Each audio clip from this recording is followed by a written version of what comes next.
Good morning to all of you. मैं Vivek Kumar Singh, Chanakya College of Education, Bettiah, Bihar से। आज हम लोग विज्ञान का समाज पर प्रभाव क्या है इसके बारे में अध्ययन करेंगे। विज्ञान की शिक्षा ने महिलाओं को समाज में बराबरी का दर्जा देने में महत्वपूर्ण भूमिका निभाई है। विज्ञान का बहुत महत्वपूर्ण योगदान रहा है जो महिलाओं को समाज में बराबरी का दर्जा दिलवाया। संवैधानिक प्रावधानों के अंतर्गत लैंगिक समानता, वंचित व पिछड़े वर्गों की शिक्षा, अल्पसंख्यक व समावेशी शिक्षा तथा तृतीय लिंग हेतु विशेष दर्जा दिया गया है। क्या क्या?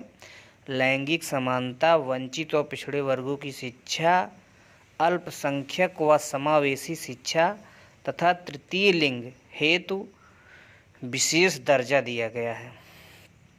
ठीक। यह समाज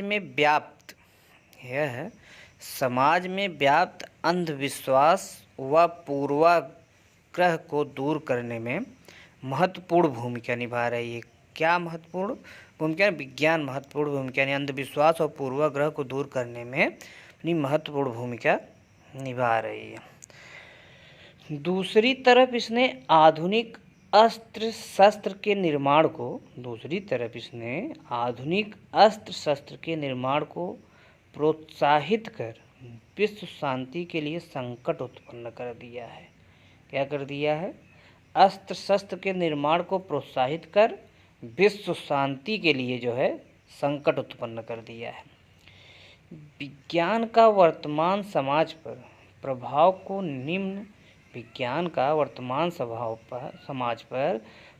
को निम्न कुछ बिंदुओं में समझाने का प्रयास किया गया है। आइए देखते हैं उसको। डिजिटलीकरण क्या है? डिजिटलीकरण के माध्यम से पारदर्शिता को बढ़ावा देने के उद्देश्य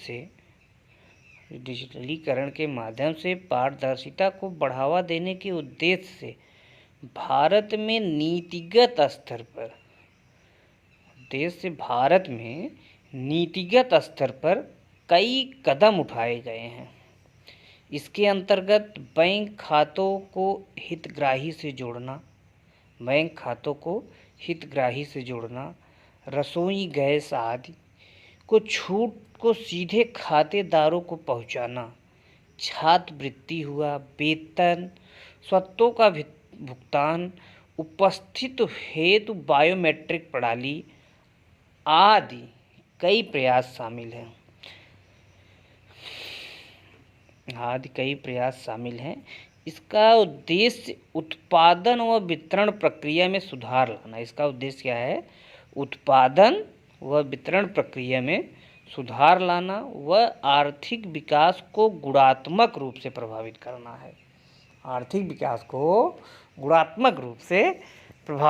है। प्रौद्योगिकी का उपयोग करते हुए सेवाओं का डिजिटलीकरण पारदर्शिता, जिम्मेदारी व त्वरित बदलाव लाने में अहम है। क्या? डिजिटलीकरण पारदर्शिता, जिम्मेदारी व त्वरित बदलाव लाने में अहम है। लोगों को इसकी महत्ता के बारे में बताना व इसका व्यापक उपयोग निजी क्षेत्र की भागीदारी को सुनिश्चित करेगा। क्या करेगा? लोगों को इसकी महत्ता के बारे में बताना व इसका व्यापक उपयोग निजी क्षेत्र की भागीदारी को सुनिश्चित करेगा।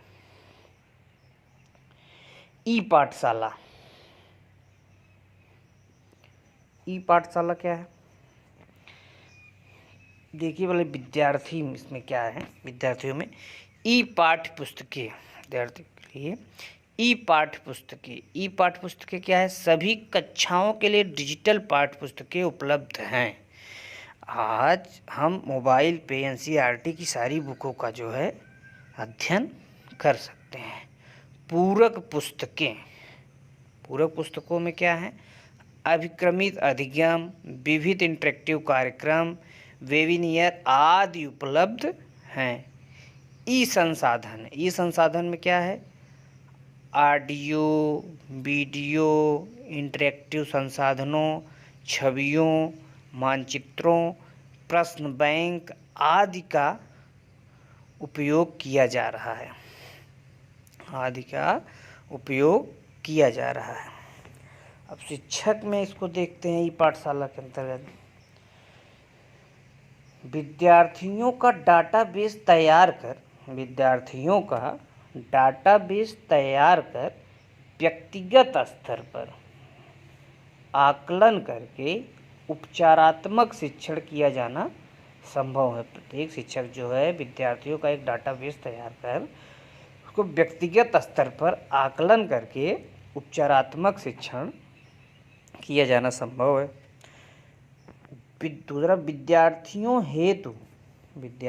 हेतु पठन सामग्री तैयार कर, विद्यार्थियों हेतु पठन सामग्री तैयार कर विभिन्न चैनलों के माध्यम से सतत आपूर्ति कर सकते हैं। इसमें समय सीमा की बाध्यता नहीं है। विद्यार्थी ऑनलाइन शिक्षा पे आज जैसे बहुत जोर दिया जा रहा है, विद्यार्थियों पठन सामग्री तैयार कर विभिन्न चैनलों के माध्यम से सतत आपूर्ति कर सकते हैं। अब इस कोविड-19 महामारी में ही देख लीजिए आप लोग, ऑनलाइन शिक्षा को बहुत अधिक बल मिला है, जिससे विद्यार्थियों का कम से कम नुकसान हुआ है। आवधिक पत्र पत्रिकाओं का उपयोग करें, उनमें अपने आलेखों का योगदान किया जा सकता है। पाठचर्या संसाधन के अंतर्गत नीति दस्तावेजों, समिति रिपोर्ट, राष्ट्रीय पाठचर्या रूपरेखा, पाठ्यक्रमों व अन्य संसाधनों का उपयोग संभव है। कार्यक्रम में जैसे कुछ कार्यक्रम, राष्ट्रीय उपलब्ध परीक्षण, पाठशाला के माध्यम से हम कुछ कार्यक्रम हैं जैसे राष्ट्रीय उपलब्ध परीक्षण, विज्ञान गणित व पर्यावरण प्रदर्शनी। तीसरा है इसमें जैसे आप अध्यापक नवाचार पुरस्कार, ICT अवार्ड, अखिल भारतीय विद्यालय शैक्षिक पर्व, राष्ट्रीय प्रतिभा खोज परीक्षा, राष्ट्रीय प्रतिभा खोज परीक्षा, राष्ट्रीय मुक्त शैक्षिक संसाधन भंडार NRIR, शॉर्ट फॉर्म में इसको हम क्या बोलते हैं, NRIR, राष्ट्रीय पाठचर्या रूपरेखा। अगला है हमारा स्वयं प्रभा। स्वयं प्रभा में क्या है, यह उच्च गुणवत्ता वाले शैक्षिक कार्यक्रमों का समूह है। क्या है, उच्च गुणवत्ता वाले शैक्षिक कार्यक्रमों का समूह है, जिसमें स्कूल शिक्षा में क्या 9 से 12 स्तर जीवन पर्यंत अधिगमकर्ता की ज़रूरतों को पूर्ण कर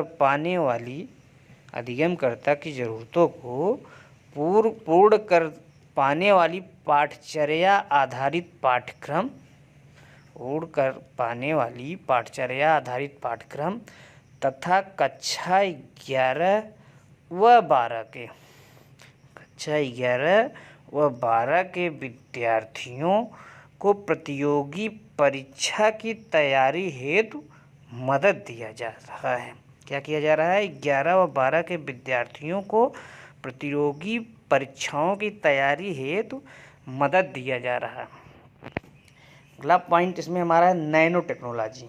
नैनो टेक्नोलॉजी क्या है, नैनो का अर्थ है ऐसे पदार्थ जो अति सूक्ष्म आकार वाले तत्वों मीटर के अरबवें हिस्से से बने होते हैं। नैनो टेक्नोलॉजी अणुओं व परमाणुओं की इंजीनियरिंग है। नैनो टेक्नोलॉजी अणुओं वह परमाणुओं की इंजीनियरिंग है जो भौतिकी, रसायन, बायो इन्फॉर्मेटिक्स व बायोटेक्नोलॉजी जैसे विषयों को आपस में क्या करती है, जोड़ती है। विभिन्न क्षेत्रों में नैनो तकनीक विकसित करने के लिए दुनिया भर में विभिन्न क्षेत्रों में नैनो तकनीक को विकसित करने के लिए दुनिया भर में बड़े पैमानों पर शोध हो रहे हैं। दुनिया भर में बड़े पैमानों पर शोध हो रहे हैं। अति सूक्ष्म आकार, बेजोड़ मजबूती और टिकाऊपन के कारण electronics, medicine, auto, bioscience, petroscience, petroleum, forensic व डिफेंस जैसे तमाम क्षेत्रों में नैनो टेक्नोलॉजी की असीम संभावनाएं बन रही हैं। हमारा अगला है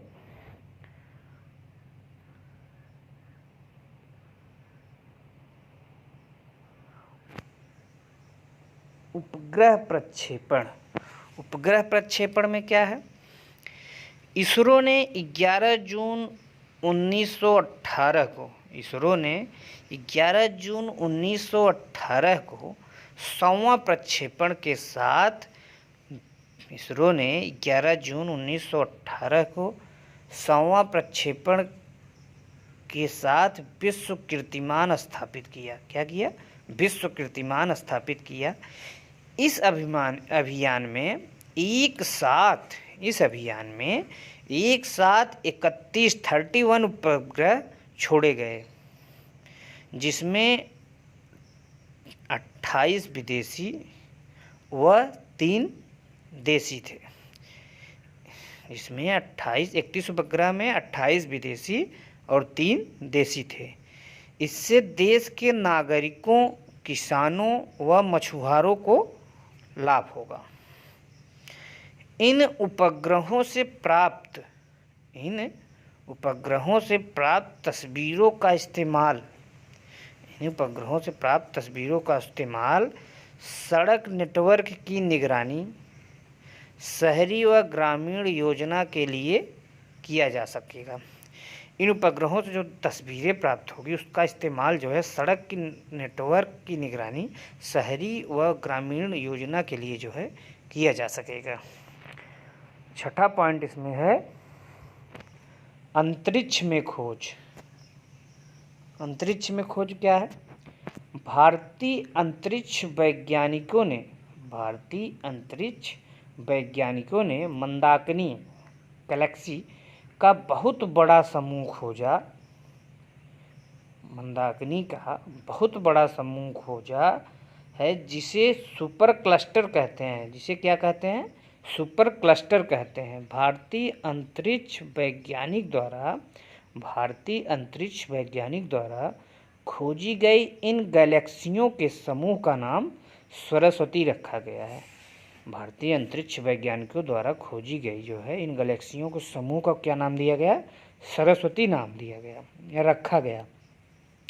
अब अगला पॉइंट हमारा इसमें है मंगलयान अंतरिक्ष अभियान। इसमें क्या, मंगलयान भारत का प्रथम मंगल अभियान है। यह ग्रहों के लिए भारत का प्रथम मिशन है। मंगलयान भारत का प्रथम मंगल अभियान है और यह ग्रहों के लिए जो है भारत का प्रथम मिशन है। इस परियोजना के अंतर्गत 5 नवंबर 2013 को मंगल ग्रह की परिक्रमा करने हेतु 5 नवंबर 2013 को मंगल ग्रह की परिक्रमा करने हेतु एक उपग्रह आंध्र प्रदेश के श्रीहरिकोटा स्थित अंतरिक्ष केंद्र से ध्रुवीय उपग्रह प्रक्षेपण यान PSLV C-25 के द्वारा छोड़ा गया। इसका मुख्य उद्देश्य भारत के रॉकेट प्रक्षेपण प्रणाली अंतरिक्ष यान निर्माण व संचालन क्षमताओं का प्रदर्शन है। क्या है इसका मुख्य उद्देश्य? भारत के रॉकेट प्रक्षेपण प्रणाली अंतरिक्ष यान निर्माण व संचालन क्षमताओं का प्रदर्शन है। हमारा अंतिम पॉइंट इसमें सूचना प्रौद्योगिकी में क्या है? सूचनाओं को संभालने और आदान प्रदान करने में उपयोग आने वाले सभी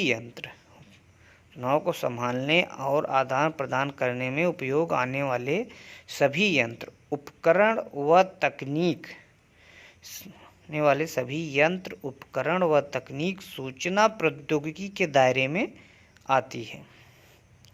जैसे computer network, television, telephone, mobile network, internet, web सेवाएं आदि। इस प्रकार सूचना क्रांति से समाज के संपूर्ण कार्यकलाप प्रभावित हुए। धन्यवाद। अब हम लोग अगले लेक्चर में अगले टॉपिक के बारे में अध्ययन करेंगे।